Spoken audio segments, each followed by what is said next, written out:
Shalom and welcome again to another edition of Seekers of Meaning, the podcast arm of Jewish Sacred Aging. I'm Rabbi Richard Address, the director of Jewish Sacred Aging and your host for these podcasts. Welcome, and again, thank you very, very much for giving us your time to join us here on Seekers of Meaning. These podcasts hope to explore issues related to our own aging and the implications of the longevity revolution for our families as well as our community. We welcome your comments and suggestions. You can email me at rabbiaddress@jewishsacredaging.com. And we invite you as well to visit our Facebook page, the Jewish Sacred Aging on Facebook. And we have a very, very interesting treat for you on this edition of Seekers of Meaning. We welcome Cantor Ben Kintisch to Seekers of Meaning, coming to you from beautiful Columbia, Maryland, just down the street from where we are in southern New Jersey. Just a short drive down I-95. No, there's very rarely a short drive on I-95 anywhere. But Ben is involved with producing, creating, directing, organizing, distributing Life Review, the Hospice Musical.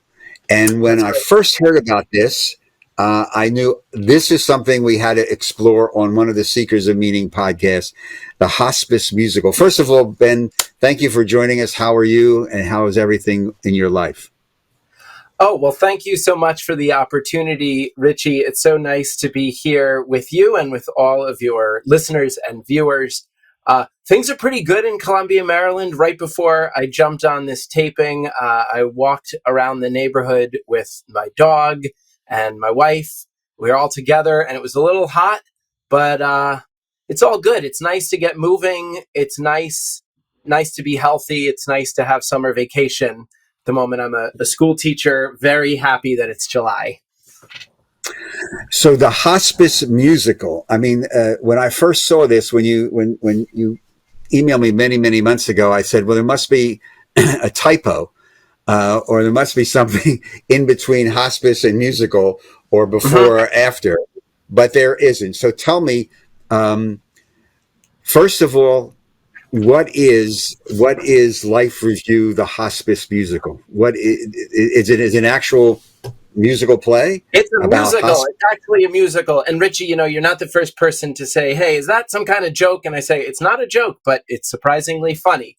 It is a musical comedy, a full-length musical play over 2 acts, 16 original songs, where I wrote the lyrics and worked with a creative team of 2 main composers, Michael Miller and Jason Spiewak. Additionally, other members of the creative team have contributed music and helped develop the script. The musical takes place in a residential hospice, in a nondescript place somewhere in America. And our hero is a young man, a new chaplain at the hospice. He looks a lot like me, and his character is certainly based on my own real-life experiences as a hospice chaplain. So this young man, Rabbi David, is new to the hospice, and like many people in a new job, he struggles. But it's not just because it's a new job. It's also because he has his own private grief journey through which he is moving. And over the course of the play, kind of like Chorus Line meets Fiddler on the Roof, we have people stepping up and turning their stories into songs. That's more Chorus Line. And Fiddler on the Roof, there's a little bit of a dialectic with God. God, why can you hear me even if I don't know what to say? Or God, why did you let my mom go away? And so forth. Because even rabbis, as well as the patients they minister to, we all have those big questions. And that's something we take seriously in the play. Ben, one of my teachers in the doctoral program that I went through said all theology is biography. So just from the little glimmer of what you said, it's safe to assume that all musical comedy in your case is biography. For this play, yes. My next current project is like a children's musical based on a Little Mermaid type sale, and I have no mermaid in my genealogy. At least I haven't discovered as of yet. This play was very much inspired by my own real life experiences. In fact, the apocryphal story goes that one night, coming home from my chaplain internship, having spent the afternoon visiting folks' bedside and hearing their stories, I called up my wife on the cell phone and I said, I think these stories want to be songs. And she said, get writing. So that night I began the first draft of what was to become the first ballad in the play. So this collection of stories based upon your experience, I would imagine that when you first started to talk about this to people, you got a rather interesting response. Did you not? Or was everybody saying, wow, let's do this? Absolutely. Rabbi, it's definitely been funny as the person who created this project, sharing it with anyone and everyone I can and engaging those reactions. Look, when you hear something new that you've never heard about before, I think the natural reaction is to think it's a joke or to think it's silly or to think it's nonsensical. The truth is, there have been a lot of musicals in the last few decades that have tackled some pretty serious topics. Next to Normal, I think, did a great job addressing mental illness in the family ecosystem. Be More Chill has to do, well, it's a little obscure, but that has to do with teenage insecurities. Dear Evan Hansen is a more famous take on the same topic: teenage isolation, suicide, loneliness. Now, if you pitched, hey, I want to make a musical about teenage suicide and loneliness, people would be like, what? But we all know that Dear Evan Hansen has been a blockbuster. It won a bunch of Tonys. And because it's beautiful art, it helps young people and their parents and family members grapple with some very difficult, heavy stuff. I hope that my musical, Life Review, the Hospice Musical, helps the theater-going public to engage with some of these difficult issues: life and death, illness and dying, grief and loss, as well as finding hope in a time of hopelessness. Ben, how long did it take you and your team to put this together? Well, this is a work of, I would assume it took a significant amount of time to put this till it We're became going finished. on 6 or 7 years, depending upon which start date I go with. From the first song that I started writing, that was back when I was living in New Jersey and working at Center for Hope Hospice in Scotch Plains and Elizabeth. But since then, it's been a real journey, a couple of years going to the Jewish songwriting retreat hosted by Sue Horowitz, a couple of summers where I shared songs in early iterations at the New Cage Jewish Education Conference, which, by the way, is not a songwriters conference, but it was a place where there was a workshop to share songs. And, you know, when you're starting a new creative project, especially one with a funny or unusual topic, you need to start by sharing it. So sharing it with small groups and getting the real emotional response like I did gave me an indication that I was onto something. At that first song share, Sue Horowitz, who's a wonderful songwriter, if your listeners don't know her, look her up on the internet. She's amazing. She said to me, Ben, are there more songs? And I said, yeah, I think there are. And she said, well, keep working on it. She also said, make sure you don't just write sad ballads, because that'll be insufferable. So I promise you and all of your viewers and listeners that we have a bunch of funny songs as well as sad songs. There's one raunchy R&B number that kind of deals with the fact that our older people still lust after their caregivers, just like younger hospital patients do on soap operas and whatnot. And we're playful with that because we want our audience not just to like ride the ups and downs of the emotional roller coaster in a way that's tolerable, but also I believe strongly, having worked several years in chaplaincy, including in hospice care, I believe that the journey of aging and ultimately end-of-life care, including dying and death, they can be and should be joyful, even though it's painful to say goodbye to loved ones. I imagine there are several different messages to the play, but one of them is the joy and hope that comes from hearing each other's stories. That's what Life Review is all about. And then through the metaphor of the daffodil, we are reminded that we plant for the future and eventually we get a colorful bloom. It might be a few months, it might be all the way through a cold winter, and then the flowers bloom at the end of the play. That's by the way, a symbol that our hero, Rabbi David, he's not all the way fixed. He still misses his parents. He's still struggling because he's a person, but he sees hope. He sees hope. Where was the first time you performed this? So we shared a live workshop in Portland, Oregon at beautiful Reed College 2 summers ago, actually, nearly to the day. It was at the New Cage Educators Conference, and Right. I had the honor of sharing the stage. This was almost like a concert type performance. We shared 10 songs and read narration in between, so no dialogue. And several prominent Jewish musicians jumped up there with me to sing some of the solos, including Ellen Allard, Chava Morel, Joshua C. Cohen, and one more friend. Ooh, sorry, I forgot you. I can just picture you, though. Anyway, they did a great job, and it was the first chance to sort of see the songs coming together in person. And true to the workshop process, we invited our audience to answer questions on paper, and I interviewed some of the audience members over the rest of the conference. This was helpful in developing the script and making revisions for the iterations that would follow.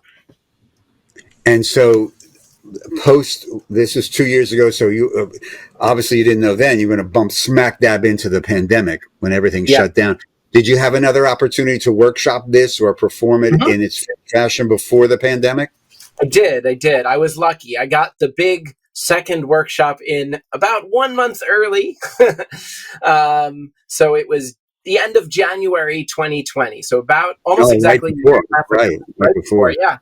And we were over at the Interfaith Center where I first met you, Rabbi, a couple of years ago, and you visited my synagogue. So it's a beautiful building. We had standing room only, nearly 250 people, which you never get for a theater workshop of a play that no one's heard of.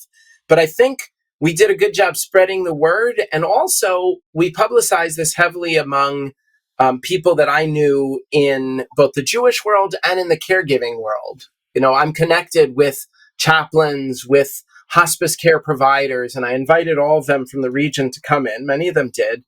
And I think folks in the general public will certainly find the music and the story meaningful, but certainly caregivers who work in this industry were especially ready to see and hear the story, experience the presence of those who were in the bed telling their stories, to see me reacting to them and so forth. It was a really moving night.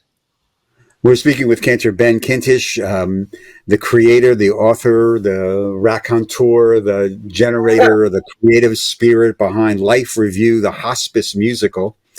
And it's very interesting. And we're going to be back to this conversation in a minute because the subject matter itself lends itself to what this announcement that I want to be making on behalf of the certification program on gerontology and palliative care, which is a year-long program, full disclosure, that I'm part of, out of the Wurzweiler School at Yeshiva University. This is a 6-course, 1 year, online only, 8 modules per course program that offers clergy the knowledge base and skills to better meet the needs of aging congregations. It's a very, very fascinating program. Very enriched, cross-denominational, so you get to be with and engage people from a variety of Jewish theological and practical perspectives. There's a series of open houses coming up. The new semester begins on October 24th.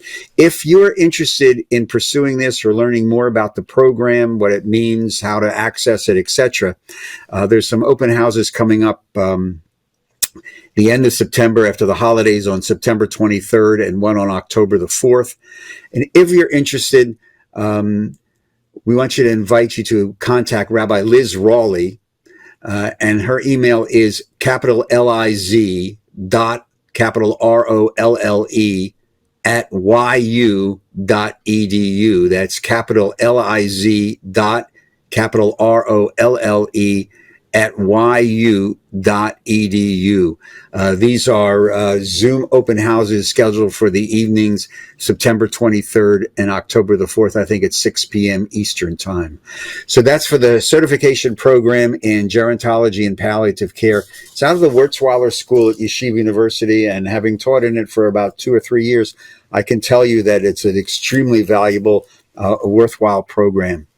So we're back to Cantor Ben Kintisch and the stories of the Hospice Musical. This evidently, from what you're telling us, revolves around people being invited to tell their own stories and a song that encapsulates their particular story. Is that correct? You got it. That's the basic structure. And that's the part of it that leans heavily on the inspiration of chorus line. For those of you who know that classic musical, we hear the stories of these otherwise anonymous dancers auditioning for a spot in the chorus line, and they step up and they sing their song. Now, I don't have quite as big an ensemble cast, but we have 4 different patients who we do meet over the course of the musical.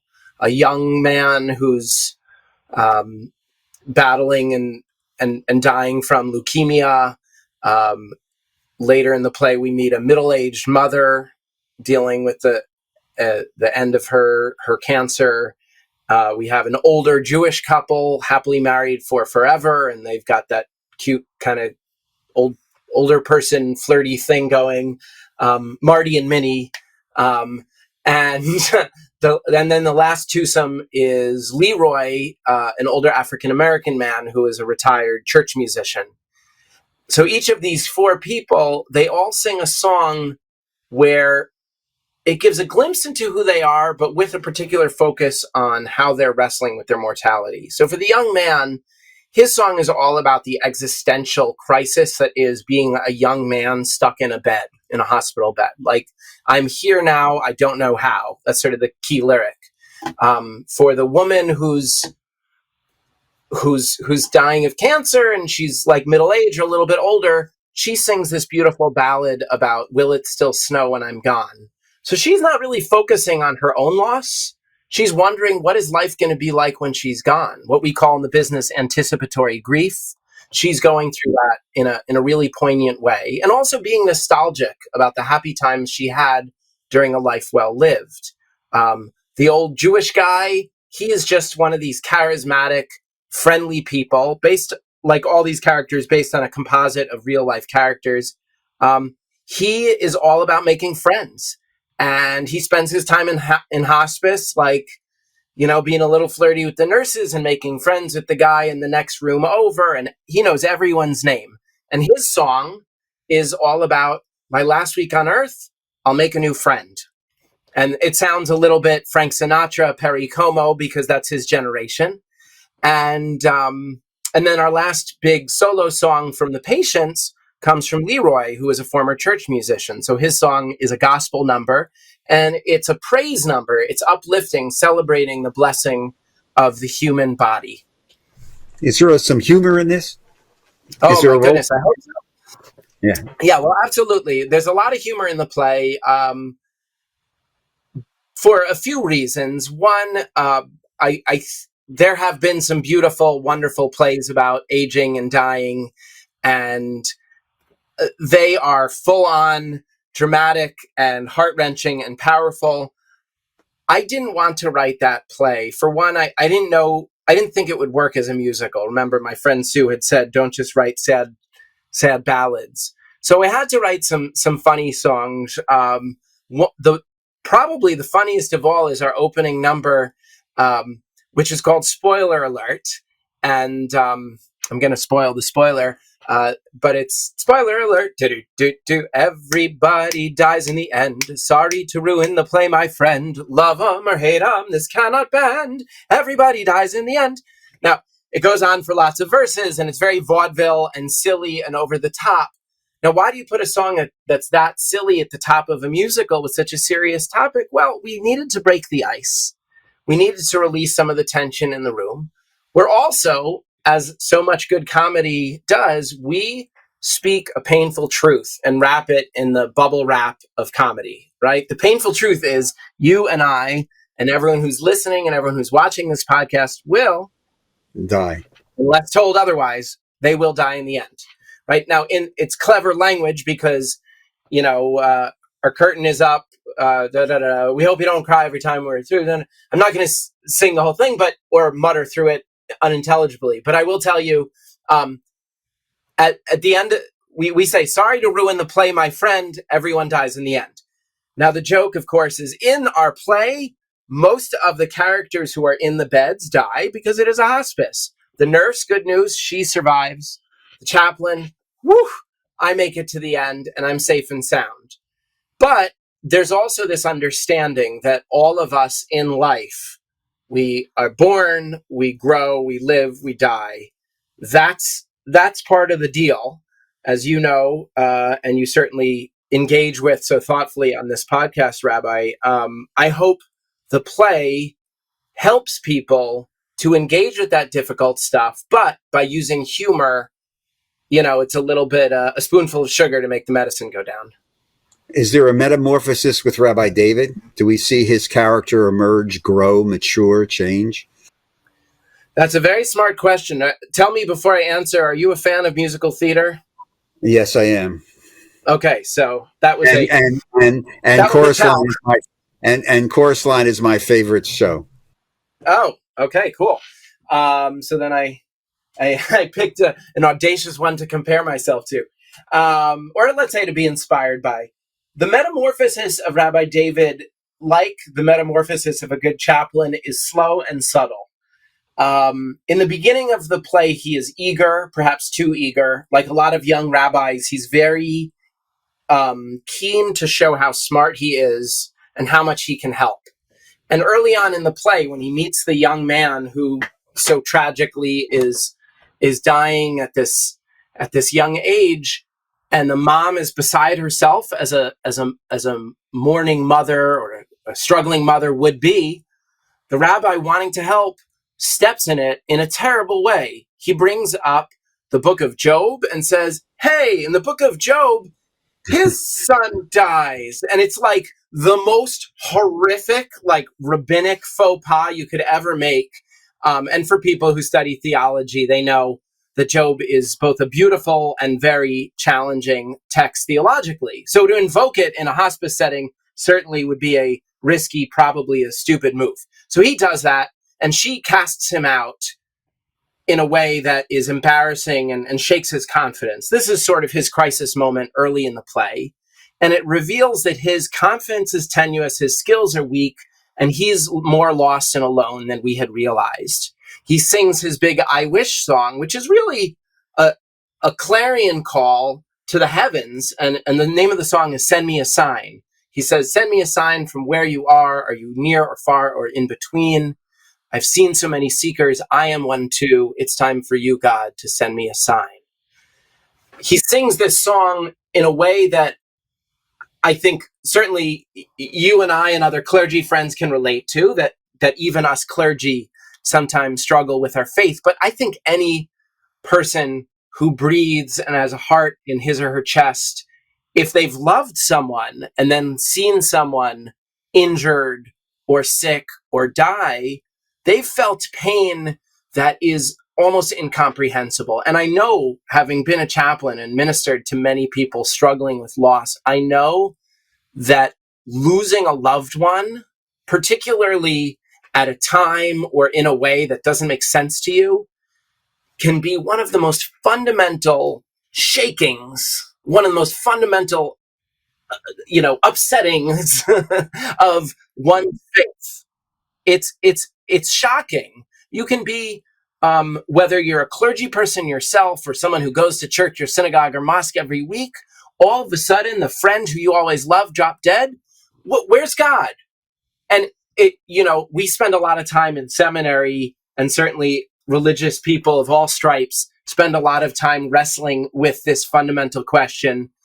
Spoiler alert, in my play, I don't answer it, but what I do help the rabbi to learn, and hopefully by extension the audience to learn, it's not about telling the other person who's suffering a Bible story that will make them feel better. It's not even about sharing an aphorism or a saying that you saw on Instagram this morning that will make someone feel better. It's actually about sitting close and creating holy, sacred space for the other person. The Life Review song, which I think I'm going to share with you later in our visit together, is kind of it's the beginning of his metamorphosis. In drama, we talk about taking turns, passing the spotlight, and so forth. One of the things a chaplain has to learn, and perhaps anyone who visits someone who they love, is to go in and then make it not about yourself. That's hard when you're a chaplain because you're training and you really want to help, but you have to sort of subsume yourself. There's the Hebrew term tzimtzum of like kind of pulling back to make space for the other or the holy. When you step into a room of a dying patient, and so many images come to mind, Rabbi, about visits that I've had where it is a scene of intense drama. If you go in and try to soothe everyone who's crying, you've already lost because you can't. But if you can sit down quietly and just be quiet, or maybe say, maybe we could pray together. That's about the collective. That's about sharing the space and walking through the pain. What Rabbi David has to realize, one, is making space for their stories, and that opens up the stories and the connection to the people. He also needs to acknowledge his own pain. And without giving away too much of the story, let's say he grows very close with one of the patients.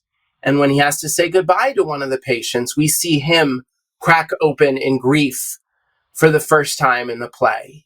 And so it's more than an hour before we see our main character, racked with grief, shed a tear. But when he does, they really come flowing.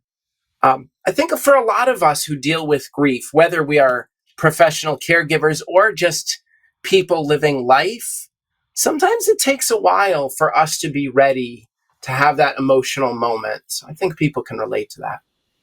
So Ben, the play, pandemic is ending. What's the next step? Where somebody's going to probably say, "Well, gee, where can I see this? Do you have a schedule set up, or are you going to try to book these things into hospice situations, facilities? Are you looking to go to the Mechanic in Baltimore, or the Academy Music here in Philadelphia to perform?" If you know someone at the Academy Music, Rabbi, I'd love for you to connect me. I'm sure you're a good chaplain. But seriously, here's what we're looking at. When we finished our second workshop a year and a half ago, we felt like we were on a nice trajectory up between the audience and the financial support we were getting and the beautiful written reviews from audience members reacting to the workshop. So we know that we have a beautiful and moving play that really speaks to people. Of course, the pandemic did shut down live theater, as you just alluded to. And so we had to do some pivoting. I took some of that time last year, honestly, to kind of lick my wounds like so many artists. It was disappointing, but made a new business plan, tried to figure out, okay, if I can't do an ensemble show on a stage in person, could I make a cabaret version? Could I make a one-person version? Answer, yes. So right now, we are in the midst of Virtual Tour 2021, and I'm proud to say that this year alone, we've already had 6 live performances. I did 2 performances for schools in my area. I performed for the largest Jewish nursing home facility in the DC area, the Hebrew Home.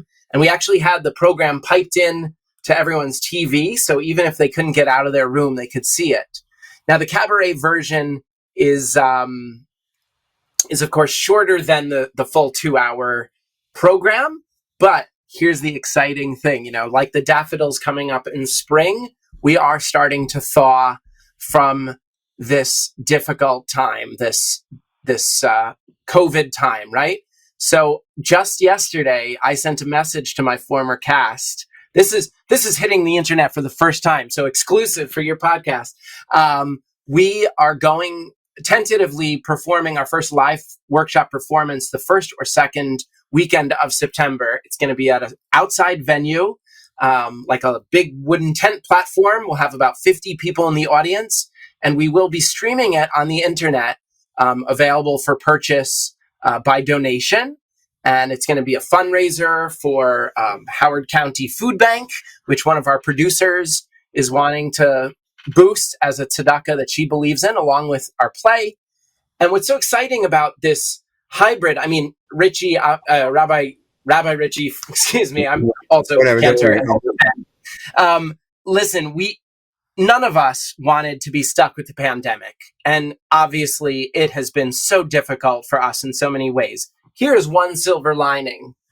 Creative people, including yourself, including myself, have found ways to use the technology, including this little dot I'm staring at, to talk to you and your listeners and viewers, and then bring this to wherever.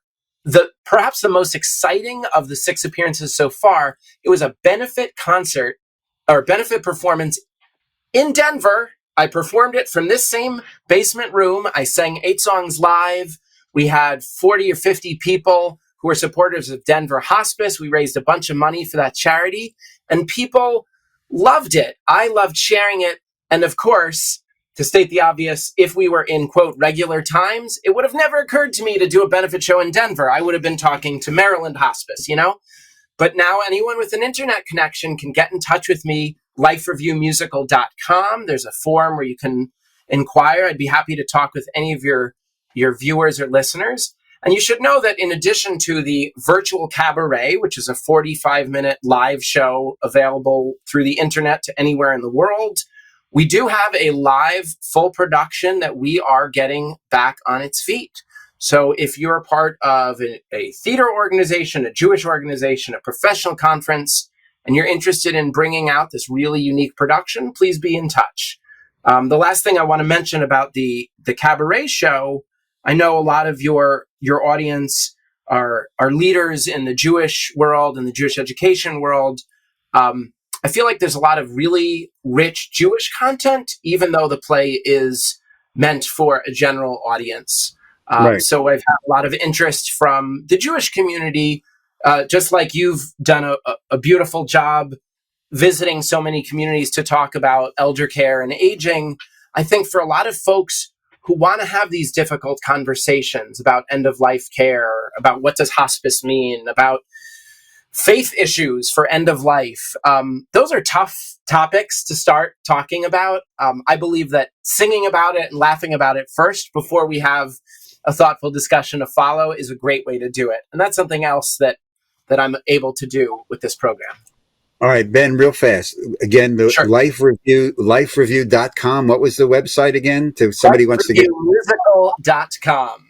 lifereviewmusical.com. So if anybody wants to connect with you or book the show, that's how Absolutely. They get in touch with you. Yes, okay, so I'm also on Instagram at Life Review Musical. So we're just about out of time for the podcast, and I want to thank you, but you promised to just give us a little hit of one of the songs. Absolutely. So why don't you sing us out with one of the songs? Great. So this is Life Review, the title track from the musical. Look forward to hearing from you soon. Thanks for listening. Who are you? What did you do? And where did you go? Who did you know? Who did you love? Who did you lose? When you had a choice, how did you choose? Tell me your story, give a glimmer of your glory, how you got to here and now. I am here to hear you now. We are here to hear you now. Life Review, sing of joys and heartbreaks. We can hear your voice even as it fades. Life Review. Sing of triumphs and sorrows, with more yesterdays than tomorrows.